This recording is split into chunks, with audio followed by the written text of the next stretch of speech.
Marahil mga kababayan, marami ang nakakakilala kay Sir. Ayan, Sir, magandang araw po. Magandang araw. Ayan, kumusta po kayo? Okay lang. Sir, gaano mga ba kahirap ang pinagdadaanan mo ngayon kagaya nito, wala kang kuryente? Anong ginagamit yung ilaw? Wala, talagang sakripisyo ko. Kaya ginawa ko tubig. Talagang nagpaparasyon na lang ako ng tubig. Ilang taon na ako walang kuryente.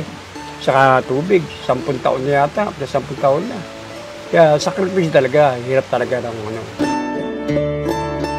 Alam niya ang iyong pangailangan. Gaya ng yung sinabi, next month manganganak na ang iyong asawa. Dahil dyan, may konting itutulong si Daddy Frankie.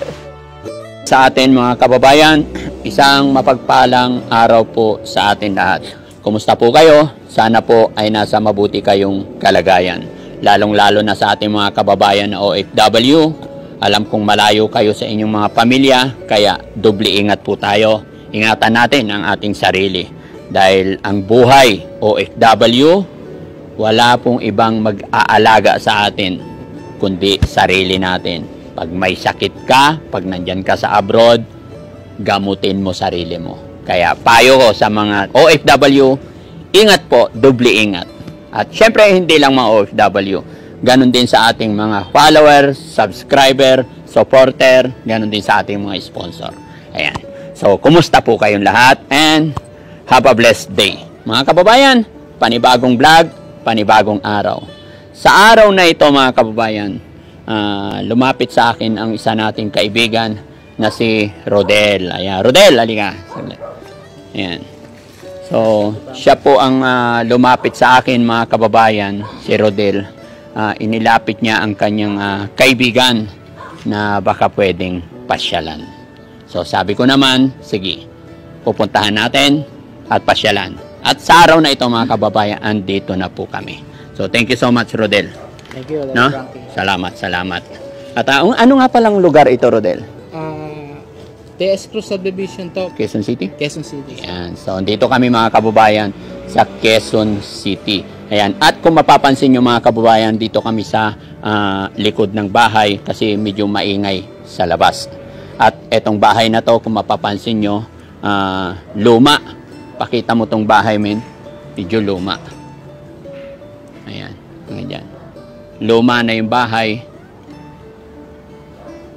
Talaga na pag-iwanan na ng panahon. Hindi na naasikaso. Ayan. Sira-sira na rin yung mga bubong, mga kababayan. Ito po ang bahay, mga kababayan. Bahay ng taong ating makakapanayam ngayon. Siya po yung taong inilapit sa akin ng aking kaibigan na si Rodel. Kaya naman mga kababayan, may kasabihan po tayo na ano't ano man po ang ating narating, ano't ano man ang meron tayo, lahat po yan may hangganan. Kaya syempre, during that time mga kababayan na malakas pa tayo, maganda ang kita, may kasabihan talaga na kailangan nating mag-invest for the future. Although hindi ko naman sinasabi mga kababayan na lahat ng tao ay hindi nag-i-invest. Pero may kapalaran talaga tayo na talagang umiikot ang mundo mga kababayan. Pero sa pagkakataon po na ito, ang ating mga kapanayam, maya-maya lamang po ay makikilala ninyo. So ayun mga kababayan, para hindi tayo masyadong magtagal, andito na po ang ating mga kapanayam at mapakilala ko rin sa inyo. Marahil mga kababayan, marami ang nakakakilala kay Sir. Ayan, Sir, magandang araw po. Magandang araw. Ayan, kumusta po kayo? Okay lang. Sir, bago ang lahat, okay lang, idikit ko to tayo. Thank you so much. Ayan. So mga kababayan, sino po ang hindi nakakakilala kay Sir Dan Alvaro? Ayan. Ayan. So mga kababayan, bago tayo magpasimula, siya po si Sir Dan Alvaro, gaya ng aking sinabi. Siya po yung ating mga kapanayam at siya po ang inilapit sa akin ni Rodel na kanyang kaibigan dito at pagkaalam ko kabarangay din niya. So bago ang lahat, Sir, pakilala ka muna. Magandang araw po sa inyo lahat. Ako po si Dan Alvaro. Binabati ko po kayo ng magandang araw. God bless you po. Ayun. Sir, saan po ang province niyo? Tubong saan po kayo? Tubong ano ako, Pampanga eh. Pero hindi ako marunong magkapampangan. Hindi ako masyado biyasa. Nakakaintindi na konti sa Bacolor, Pampanga. So doon yung mga ninuno nyo, mga magulang mga ninuno. Kasi yung ninuno ko ron, Felix Galure. Ang tunay kong pangalan kasi, real name ko, Rolando Galura. Galura talaga ako. Galura. Si Felix Galura yung sa Bacolor, Pampanga. Kasi yun, nagkaroon siya ng revolto ron. Kasi naging mayor siya ron. Si Felix Galura. Sir, pwede bang ikwento mo sa akin ano ang buhay ni Dan Alvaro nung kalakasan ng movie? Siyempre, maganda ang buhay ko ron. Maganda ang buhay. Oo, buhay ko ron maganda. Marami akong naging offer, mga ginawa kong pelikula, nakilala ko bilang Dan Alvaro doon sa pelikulang Condemn. Yung kay Ate Guy, Nora Honor.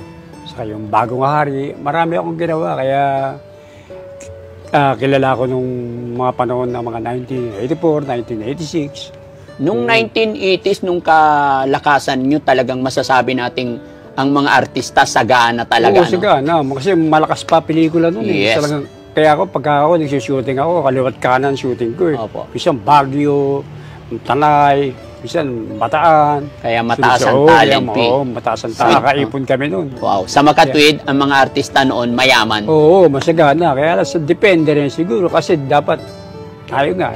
Kaya samantalayin natin. Alam ba, hanggat may pelikula ka, mag-ipon ka, gano'n. Biglang nagbago, sir, itong after ng pandemic, parang biglang bumagsak talaga. Bumagsak talaga ang movie industry. Hindi lang doon sa pandemic, kaya bumagsak kasi ang movie industry natin. Kasi dito sa katulad ng mga pirated. Apo. Yan. Tapos, nagmahal pa mga sine. Ganun. Oo, 300. Ngayon nga, 300 pesos ang sine. Siyempre, manonood ka pa, di bibili na lang sila ng pirated. Marami silang mapapanood pa ron. Mura lang, magkano lang yun.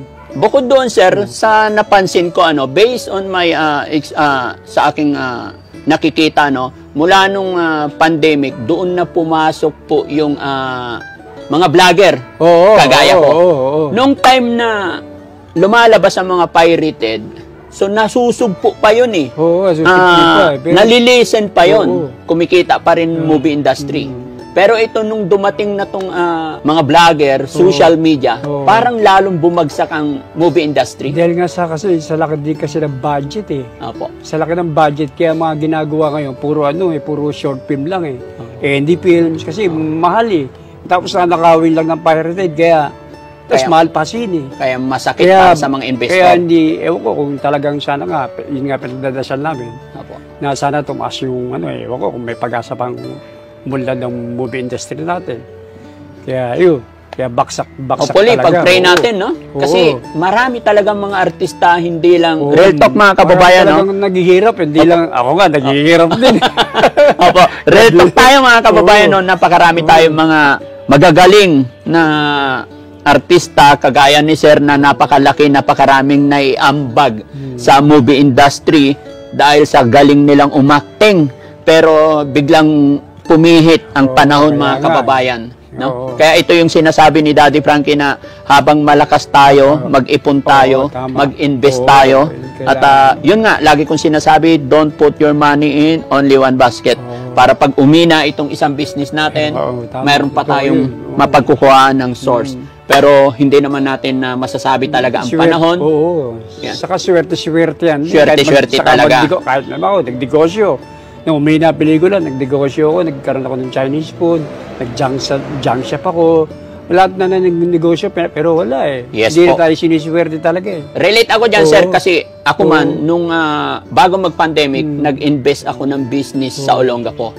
Ang laki ng in-invest ko doon, tapos pumasok ang pandemic, bagsak. So, wala akong magagawa. Marami bumagsak talaga negosyo nung panahon na yun eh. So mga kababayan, kaya po namin nilalabas yung ganitong kwento, hindi para magyabang or magpasikat or may patatamaan. Mga kababayan, ang layunin ni Daddy Frankie para inilalabas yung mga ganitong senaryo para makapagbigay po tayo ng halimbawa, makapagbigay aral sa mga next generation, sa ating mga kabataan, sa mga sumusunod, na mapaghandaan din nila kung sakasakali sa panunood nila ng aming programa ng Daddy Frankie Team ay makapagbigay kami ng kaunting lesson gaya ng naging buhay ni Sir Dan. Na si Sir Dan, gaya po ng aking sinabi, nung kalakasan niya, nung kasagsagan ng movie industry, talagang kaliwat kanan ang kanyang offer, ang kanyang movie. So, sagana. Pero sa ngayon, Sir, sa ngayon, Sir, kumusta na po ang buhay? Ngayon, wala talaga ngayon. Parang minsan, sundot-sundot na lang. May tatawagan ka, pero isang araw lang. Isang araw lang. Tatawaran ka pa kasi yung budget nila, ganun lang. Opo. Wala na. Nakikipag-bidding pa kung kaya. Nakikipag-bidding pa. Siyempre, hindi naman connection din. Ang kailangan malakas ka. Pero matanong ko lang, Sir, sa ngayon ilang taon na po si Sir ngayon? Ako, 63 na ako. Magsi-64 na ako kasi. Hindi halata, no? Oo. Maingat si Sir. Siyempre, hindi pa rin ako. Kailangan, kasi pagka nagkasakit ako, wala naman akong masyadong pera, di ba? Kaya alagaan ko yun. Bukod doon, Sir, siyempre, hindi mo naman may pagkakaila nung panahon, isa kang astig. Oo. Tinitingala ng maraming tao. Ilan naman naging asawa mo, Sir? Sir? Naku, natutulog. Okay lang. Hindi. Marami naman ako naging asawa. Opo. Totoo lang. Kaya lang, siyempre, hindi naman lahat ng mga pangasawa mo, kayo. Opo. Siyempre, ako, naging asawa ko, 4 na naging asawa ko. Naging pang-4 na siya. Kasi hindi naman, siyempre, hindi kami nagkakasundo. Opo. Pero ako naman, stick to one lang. Hindi yung may asawa ko, ng babae ko. Hindi. Nangyayari, pagka nahiwalay ako, saka na ako nag-asawa. Siyempre, mahirap namin nag-iisa ka lang. O, kailangan talaga natin yan. Kailangan may partner. Lalo ngayon, yung mga anak ko, lalaki na nun. Opo. Wala na akong kasama. Kaya ngayon, nagkaanak yung bago kong misis. So, sa mga asawa mo, Sir, ilan naging anak mo po sa lahat? Bali, lahat sa una kasi, nagkaanak ko, 4, namatay isa. Yung pangalawa naman, 3, namatay isa. Tapos yung pangatlo, 2 lang naging anak ko ron. Kasi pang-4 to nga, 2 din. Kasi may buntis pa yun ngayon. So, pangatlo yung nasa tiyan. Kaya kailangan, mga kaibigan ko, tiyatawagan ko, baka kanak ng business ko, wala pa talaga. So, ibig sabihin, Sir, buntis ngayon. Oo, buntis. No? Tapos 63, magsi-64? Oo. Iba talaga pag inalagaan mo ang sarili. At the age of 63, nakabuntis pa. Kasi wala naman akong dati, nung araw, nung kalakasan ko, siyempre, sikat ka. Marami ka bisyo. Kayo, sigarilyo, alak, siyempre. Di ba kami, mga barkada ko, sila Ken Gutierrez, sila Lloyd C. Just Lapid, marami akong barkada. Siyempre, okay lang yun. Siyempre, ngayon, siyempre naisip ko, habang tumatanda ako, hindi pa rin nawawala yung pag-exercise ko. Kaya hanggang ngayon, nag-exercise pa rin ako. Pero nung kalakasan mo, Sir, nag-inom, nag-yosi ka rin? Oo. Tumikip pa nga ako ng Di ba? Isang beses lang. Ano ba kaya tama na ito? Sabi ko, subukan ko. Para hindi tayo Oo, parang curious eh. Kasi ang feeling pa lang doon, malakas ka. Saka ang ginawa ko, isang barkada ko na pinasyat ako. Sabi ko, puta, kita pala tama na ito. Ang ginawa ko, nag-barbell ako, nag-bike ako. Puta, masama pala yun. Kasi yung ng puso mo, hindi magmamatch. Oo, sabi ko, hindi ko to. Pero Sir, ang nakabilib sa'yo, kasi dumami ang pera mo, dumaan ka sa kasikatan. Kumbaga, naingatan mo yung sarili mo. Oo, yun lang ang yaman. Although marami naman mga ganyan. Kaya ko nasabi yun, kasi may mga kababayan tayo, may mga artista tayo na wag na natin banggitin dahil walang perfect. Nung nagkaroon sila ng pera, nagbisyo, napabayaan ng sarili. Di ba? Pero ikaw, Sir, at the age of 63, running 64, talagang matikas ka. Mas maganda pa yung... Nag-gym pa ako ngayon eh. Nag-gym ka pa? Oo, nag-gym pa ako. Nag-aalaga pa akong bata. Oo. Exercise ko baga. Inaano ko yung anak ko, pinapasyal ko. Kasi yan naman talaga yung natin, kayamanan natin. Yung ating kalusugan. Oo, siyempre. Lalo na kung wala kang pera. Di ba, sana kung yung maraming pera eh, pagka hindi nagagamot. Useless na yung marami kang pera kung mahina naman ang health mo. Oo, mahina naman ang katawan mo, mahina ang puso, di ba? Sa tanong pa, Sir, ano yung source of income nyo po ngayon? Sa akin ngayon, yung parang, nagpapaupa lang ako ng maliit doon. Yung maliit na tindahan. Kasi kami dati tibitinda ako. Wala akong income talaga ngayon. Kasi dati nagtrabaho kay Gov. Daniel Fernando. Walang tulita nga. Kaya nagtrabaho ako. Kaya ngayon, kasi tumakbo kong pero hindi naman pinalad. Wala na naman kasi akong pera. Kaya ito, balik ulit ako dito sa Novaliches. Yun, yung tindahan lang. Tapos yung mga yung income ka lang, wala. Yung masyadong sundot-sundot nga lang yung movie. Oo, alam ko kasi may mga kaibigan din ako, Sir. Talagang, sa panahon talaga kayo, hirap talaga ako ngayon. Talagang, Wala talaga. siyempre, wala talaga tayong Pero yung mga ibang kaibigan mo, sir, nasa movie industry pa, pwede kang manawagan sa kanila, ba mabigyan ka ng break ulit. Hindi, sinasabi ko, kaya si Senador Lito Lapid, sabi ko, Sen, baka pwede tayo dyan. Tinawagan ko pa nga si Ray Lapid. Oo. Sabi ko, Mayor, bro, baka pwede tayo yan. Sabi nga niya, pasyalan mo si Senador, pasyalan mo ron. Eh, hindi nga ako makapasyal-pasyal. Dahil yung sasakyan ko, nasira. Lipat tayo ng lugar, medyo inabot tayo ulan. Oo. Lipat tayo doon. Okay. Okay lang.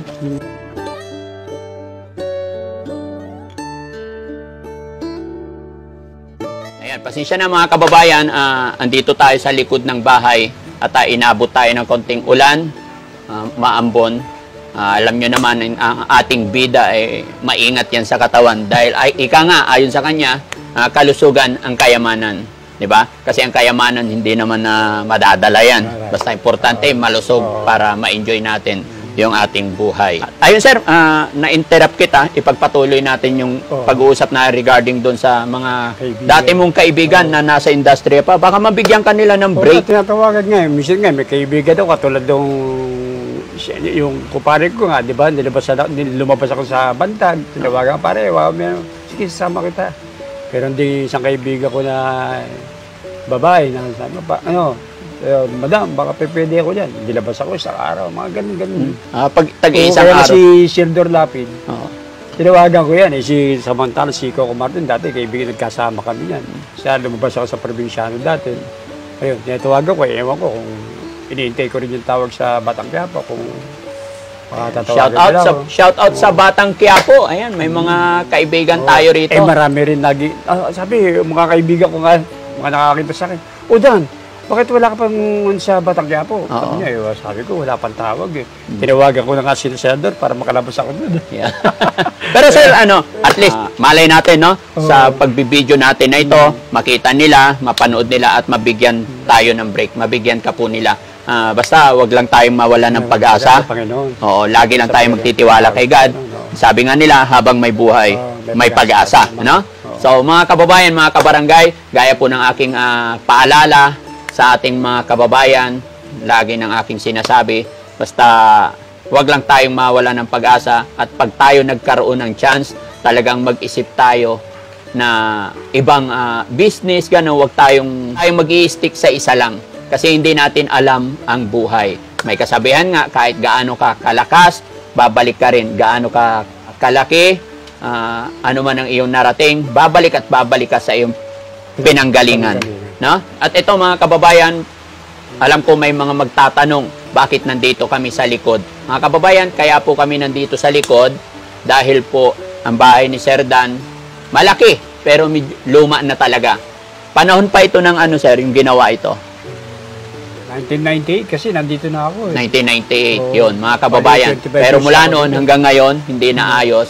Reason bakit nandito kami mga kababayan kasi naputulan po sila ng kuryente. Wala siyang kuryente, wala siyang tubig. So, sir, ano nga ba ang pagkakaiba? Gaano mga ba kahirap ang pinagdadaanan mo ngayon kagaya nito? Wala kang kuryente. Anong ginagamit yung ilaw? Wala, talagang sakripisyo ko. Kaya ginawa ko, nung kumita ko lang konti, bubili lang ako ng solar para magkaroon lang ng ilaw, saka konting electric fan.